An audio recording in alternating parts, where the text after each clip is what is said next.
Va omad kodi. Buni bilish uchun tug'ilgan kun, oy, yilingizni yozasiz va o'rtaga yulduzcha rasmini chizasiz. Mana bu yerga 8 raqamini men tug'ilgan sanamni bir-biriga qo'shish orqali birlik raqamiga keltirganman. 1 ga 7 ni qo'shganman. 8 bu yerga yoziladi.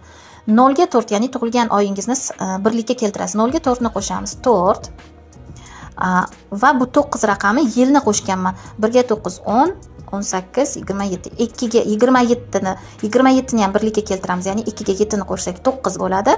Endi esa mana bu raqam qayerdan keldi? 8 ga 4 ni 9 ni qo'shib, yaxlit bir raqamiga keltirib oldim. 3. Endi esa 8 ga 4 ni, 4 ga 9 ni, 9 ga 3 ni qo'shamiz va yaxlit bir xonali songa kelguncha qo'shib chiqamiz. 6 raqami. Demak, meni pul omad kodim 8 4 9 3 6. Buni qanday qilib aktivlashtirishni, qanday qilib bu pul va omad kodingizdan foydalanishni to'liq bilmoqchi bo'lsangiz, bizni Telegram kanalimizga a'zo bo'ling. Telegram kanalimizda zakrepit qilib to'liq informatsiya qoldirilgan.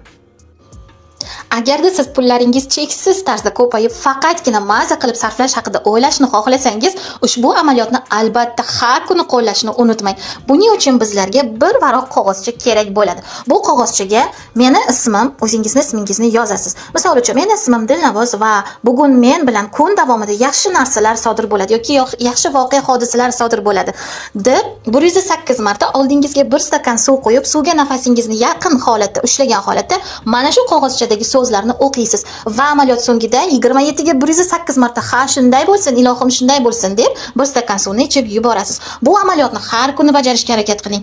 Agar amaliyotni har kuni bajarish esingizdan chiqib qolsa, siz ham xuddi shunday magnet bilan biror joyga, ko'zingiz tushadigan joyga yopishtirib qo'ying qog'ozchani. Bilasizmi azizlarim, agarda siz kun davomida bunga to'lov qilishim kerak, bu kreditimni yopishim kerak, bu summani topishim kerak, bu narsani olishim uchun pul kerak tarzida faqat o'y xayollarda yashaydigan bo'lsangiz, albatta bu o'y xayollaringiz real hayotingizga ko'chadi. Sizning hayotingiz faqatgina pullarni maza qilib sarflashda o'tishini xohlasangiz, albatta onlaystingizga ushbu amaliyotni berishga harakat qiling. Bundan ham ko'p onlasda Semaron amaliyotlari bizning Telegram kanalimizda mavjud. Linkini esa opisiyadan topasiz. A'zo bo'lishni kanalimizni topish uchun Telegram platformangizga xuddi shunday qilib Semaron 369 deb yozasiz va mana bizning asosiy kanalimiz linkini mana shu yerdan topasiz. Bu asosiy kanal emas, mana zaявка yuborasiz, padat zaявкаga kirasiz va siz asosiy kanalimizga ulanasiz.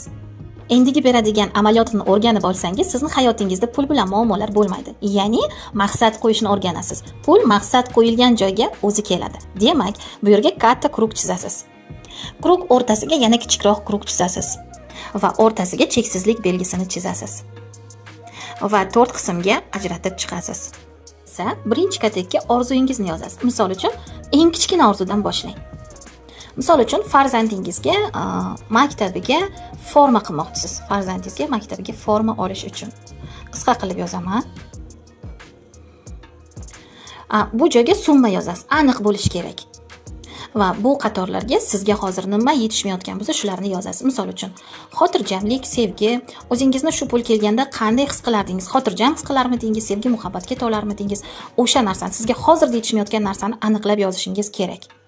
Va ostiga bugungi sana, ism, familiya, otchество va onangizning ismini yozib, amaliyotni yakunlaysiz. Bu bitta maqsadga bir marta qilinadi.